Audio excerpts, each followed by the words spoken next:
Battle of Hastings, depicted here in the famous Bayeux Tapestry. A foreign dynasty rose to rule England, but after two other twists of fate, the family came to an abrupt and catastrophic end.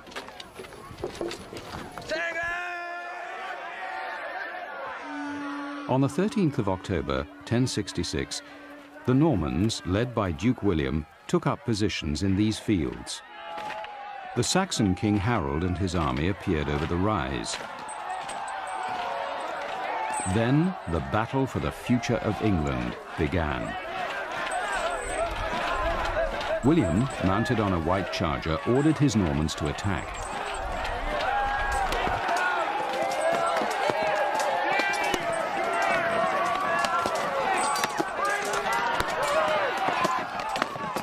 But they couldn't break the Saxon line.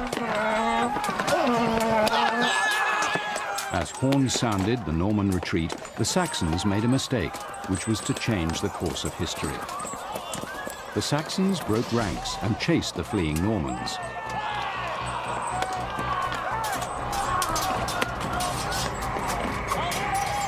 William saw his opportunity and wheeled his cavalry round, smashing into the Saxon line.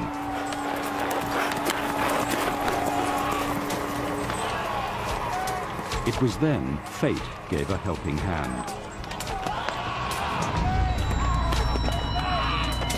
A stray arrow hit Saxon King Harold. Word spread across the field the King of England was dead. All day, Norman archers had failed to break the Saxon defense, and now one arrow had broken their resolve.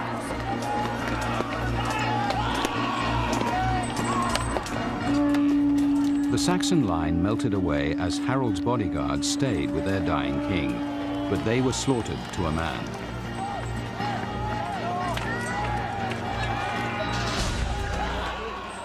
A single arrow had given William the kingdom of England, but another arrow, years later, was to cripple his dynasty.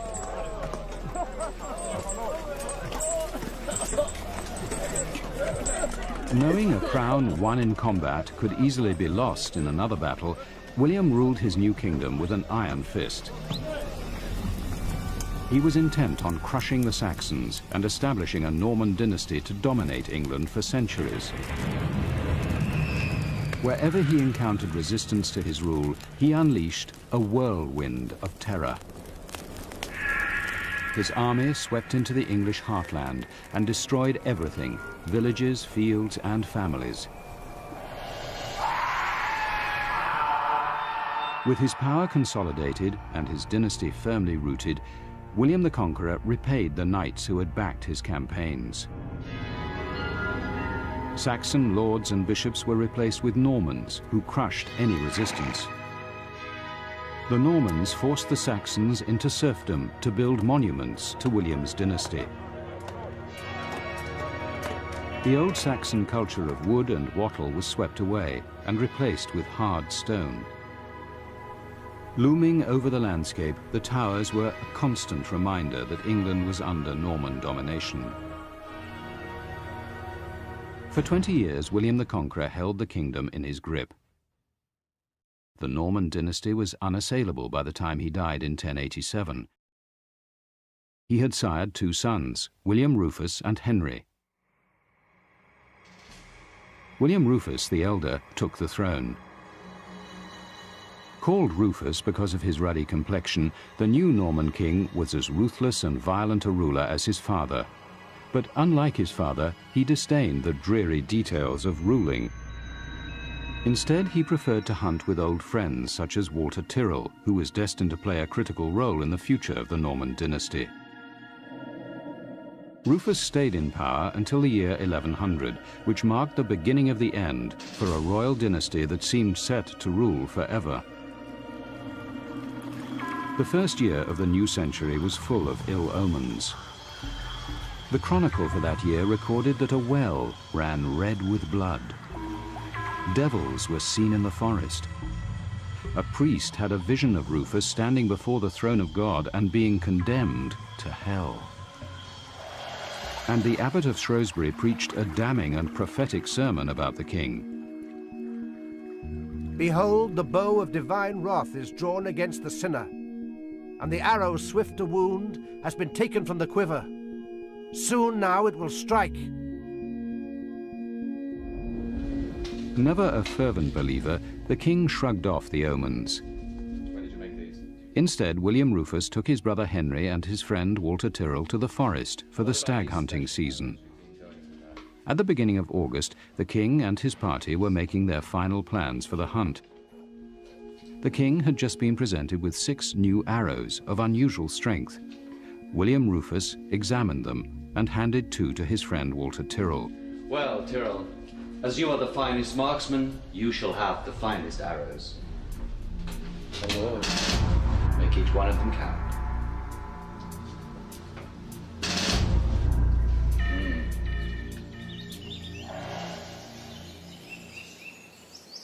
That afternoon, the royal hunting party set out.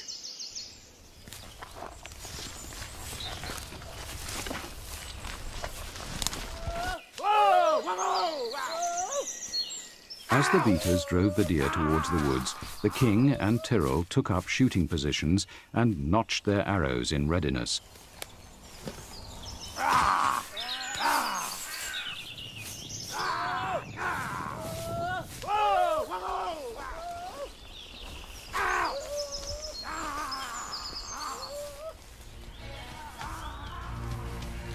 Suddenly, 2 deer broke cover and ran between William Rufus and Tyrrell.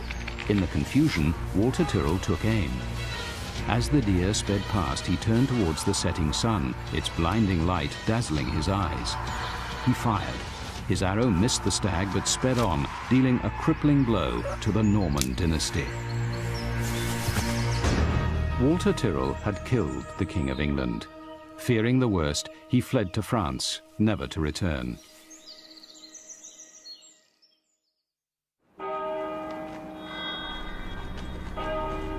After his death, William Rufus's body was taken to Winchester and buried here under the tower of the cathedral. When the tower collapsed some years later, all agreed that it was due to the ungodly body lying beneath it. And to this day, no one is sure whether King William Rufus's death was an accident or murder. Continuing the Norman dynasty, William Rufus's brother Henry took the crown. Unlike his brother, he turned out to be a just and popular ruler. But fate was plotting against him too. 20 years after taking the throne, King Henry was on the French coast, preparing to sail back to England. Traveling with the king was his son, next in line to the Norman dynasty.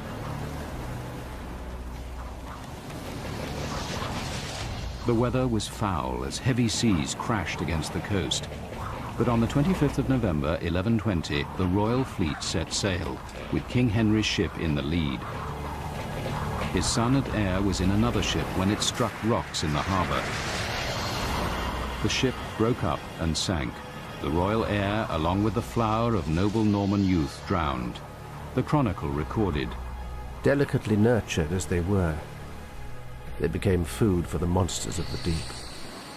King Henry, who had been celibate for 7 years since the death of his wife, tried desperately to breed a new heir. He failed and died heartbroken in 1135. No ship ever brought so much misery to England. None was ever so notorious in the history of the world. Thus, the male descent of the Norman dynasty passed out of succession in just 69 years, the victims not of men, but of cruel fate.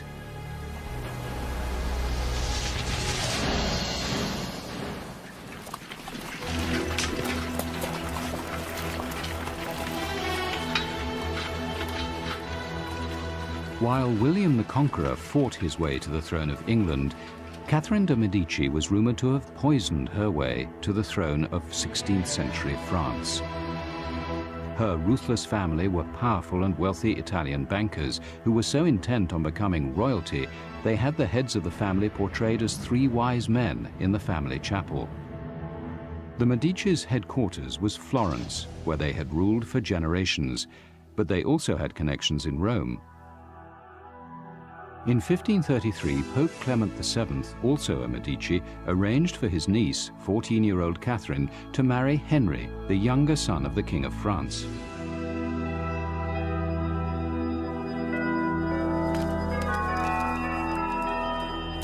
Shortly after Catherine de' Medici's arrival in France, Henry's older brother, the heir to the French throne, died suddenly while playing tennis. The official cause of death was a chill, but rumors circulated he had been murdered by Catherine. The Italians were notorious poisoners, and the death cleared the way for her to become Queen of France. Henry became king, but Queen Catherine bore him no children for 10 years. She then suddenly produced 6 babies in as many years. Many believed she had used witchcraft to gain fertility. Catherine was fascinated by the occult and built a special tower here at Chaumont Castle, where she consulted the famous astrologer Nostradamus. His predictions did not bode well for the Medici dynasty. On a field of combat, he will pierce his eye in a golden cage. Catherine's husband, King Henry II, died when a lance pierced his eye in a jousting tournament. Her oldest son, Francis, became king, but fell ill within a year. Will die of sorrow, sad and thin. He rapidly succumbed to an ear infection and died, leaving Catherine's second son, Charles, to succeed to the throne. But he was weak, unbalanced, and dominated by his mother. His skin will be stained. In 1574, the young king died in agony, sweating blood. Once again, it was rumored Catherine poisoned him to free the throne for her favorite, youngest son, Henry. A coffin is placed in the royal vault. Henry III was fatally stabbed by a fanatical monk in 1589. Her children in trouble and distress. Nostradamus's final prediction was that the French throne would pass from Medici control out of the family. The sudden death will put another in the kingdom. With all Catherine's sons dead, the prophecy came true, and the throne passed to the next in line, Henry of Navarre. When Catherine herself died in the same year, all seemed lost for the Medicis, but the ruthless family was not finished. The new King Henry's fiancée, Gabrielle, died mysteriously of violent stomach pains. It was rumored that she too had been poisoned. A few weeks later, Henry received an offer from the Medicis to take the wealthy Marie de' Medici as his new queen. Catherine was dead, but the Italian family revived their reputation as scheming poisoners, out to establish a royal dynasty. Marie quickly gave birth to a baby boy, who would become Louis XIII of France. For another 200 years, the Medici's descendants ruled France, until the Revolution and the guillotine put an end to monarchy there.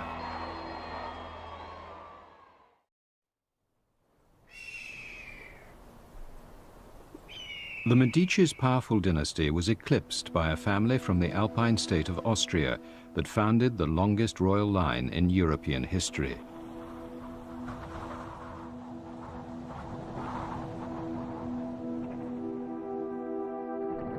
But in the seed of the dynasty's beginning was the germ of its eventual destruction. The obscure noble family rose to royal status to become the powerful kings of the Austrian Empire. They were the Habsburgs. A double-headed eagle was their emblem, and their motto became, "Let others wage war, but you happy Habsburgs, marry." While other royal families made war to gain power, the Habsburgs made love to expand their power. The dynasty was founded in 1271 in the small state of Austria. The first Habsburg kings were rulers with more ambition than power and wealth. 200 years later, the young Maximilian I was to change the entire dynasty's future. This magnificent mausoleum in Innsbruck, Austria, is laid out as a funeral procession for Maximilian. Here he is, surrounded by statues of his family, relatives, and ancestors. During his rule from 1493 to 1519, Maximilian was to make the Habsburgs the most powerful royal family in Europe.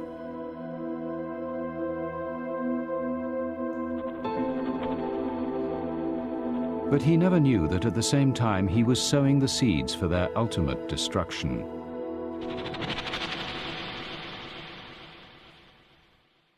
Maximilian was born in 1459. As a strong young man, he reveled in the princely arts of jousting, hand-to-hand combat, riding and hawking. And he yearned to test his skills in war against the family enemies, the French. But his father, King Frederick III, had a plan for Maximilian's future that would strike a blow at the French and enrich the Habsburgs without firing a single shot.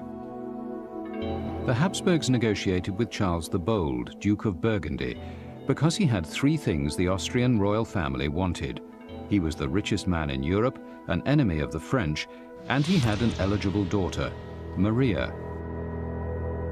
Negotiators arranged a marriage between Maximilian of Austria and Maria of Burgundy. Royal marriages of the time were political alliances rather than love matches. After diplomatic negotiations, arranged marriages had to be sealed immediately. Since the actual wedding ceremony with bride and groom had yet to take place, a ritual called a proxy marriage evolved. This required the bride to lie in bed, where she was joined by someone standing or rather lying in for the groom. To show his lusty intentions, the anonymous stand-in groom bared a leg, but to keep the bride chaste, the stand-in remained clad in full armor. But when Maria finally arrived at Maximilian's court for the wedding, the marriage was consummated in the flesh, and she soon bore a son and a daughter.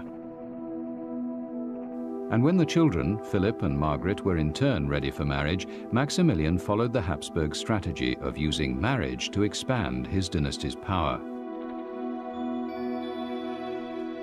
Emperor Maximilian started negotiations with the Spanish, who also had three things Austria sought: wealth, an ally against France, and two eligible royal children. The heirs to the Spanish throne were John and Joanna, the same age as Maximilian's children. Natural candidates for his power marriage strategy, Maximilian sought a double marriage to both Spanish heirs. The strategy worked, and the Spanish Joanna gave Maximilian 6 grandchildren. His grandson Charles I was to become the most powerful man in Europe, ruling over a global empire which stretched from Austria to the Netherlands, from Sicily to Mexico, and on to South America. Maximilian continued his marriage strategy and busily married his 6 grandchildren into all the major royal houses of Europe. His court became a veritable royal breeding service, and with each marriage his empire grew in power, size, and wealth. All Maximilian's granddaughters became queens. Maria was Queen of Hungary. Eleanor got France.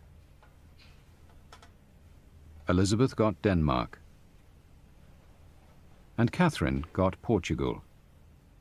He even arranged for a daughter-in-law to marry the King of England, completing his royal flush. The Habsburg dynasty accomplished the astonishing expansion of their empire, not by conquest, but by marriage. But the supply of eligible royals was running out.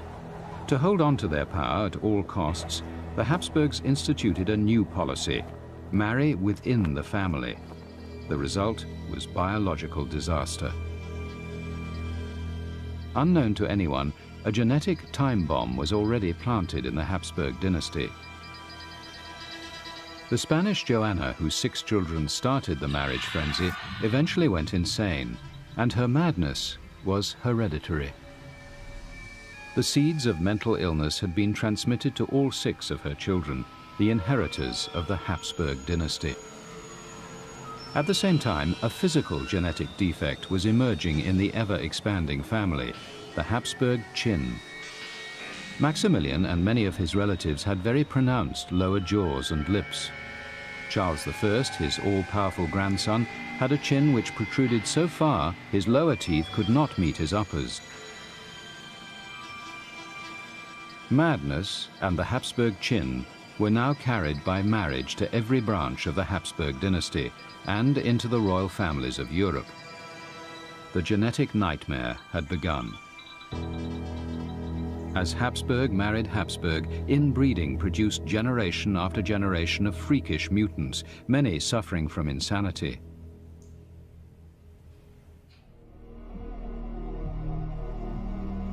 Spanish King Philip II, a depressive suffering from gout, asthma and epilepsy, decorated his bedroom with Hieronymus Bosch's nightmare paintings of hellfire and damnation.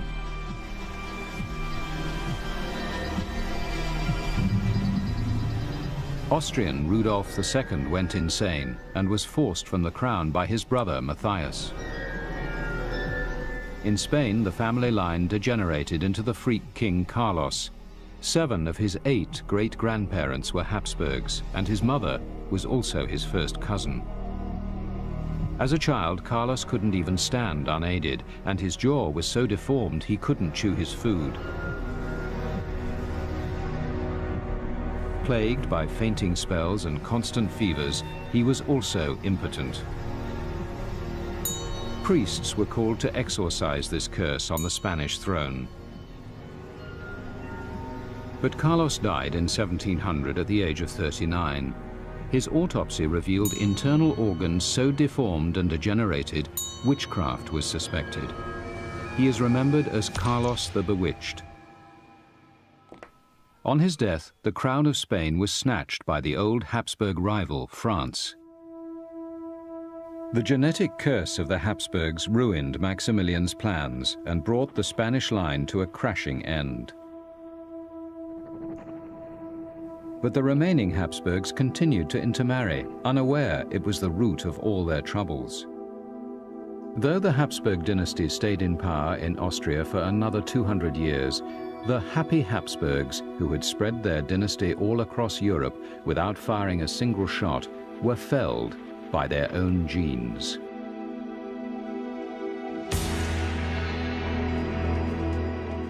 The Habsburg dynasty lasted for 600 years, but slowly strangled itself with a disastrous policy of inbreeding. Fate cut short the Normans after just 70 years, whilst the Medici's schemes to enter the French royal bloodline finally succeeded. No matter how powerful the royal family, time was sure to humble even the most mighty of dynasties.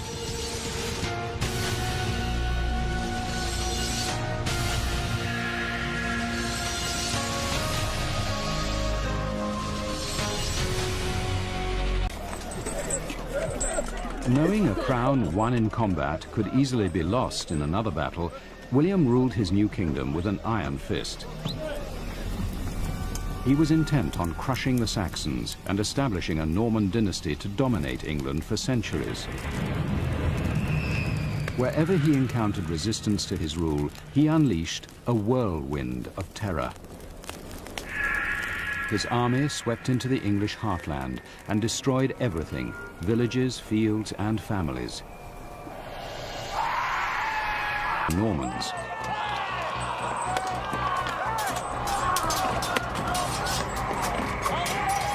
William saw his opportunity and wheeled his cavalry round, smashing into the Saxon line.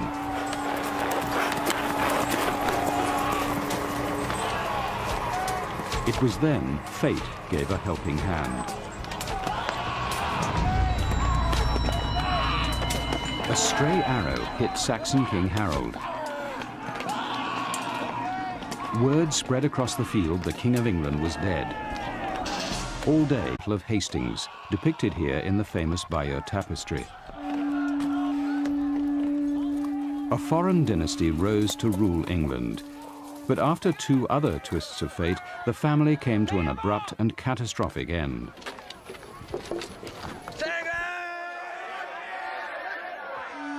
On the 13th of October, 1066, the Normans, led by Duke William, took up positions in these fields. The Saxon King Harold and his army appeared over the rise. Then, the Norman archers had failed to break the Saxon defense, and now one arrow had broken their resolve.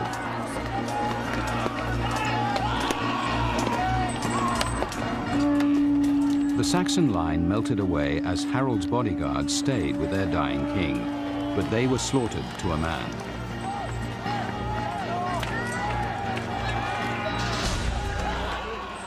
A single arrow had given William the Kingdom of England, but another arrow, years later, was to cripple his dynasty. Battle for the future of England began. William, mounted on a white charger, ordered his Normans to attack.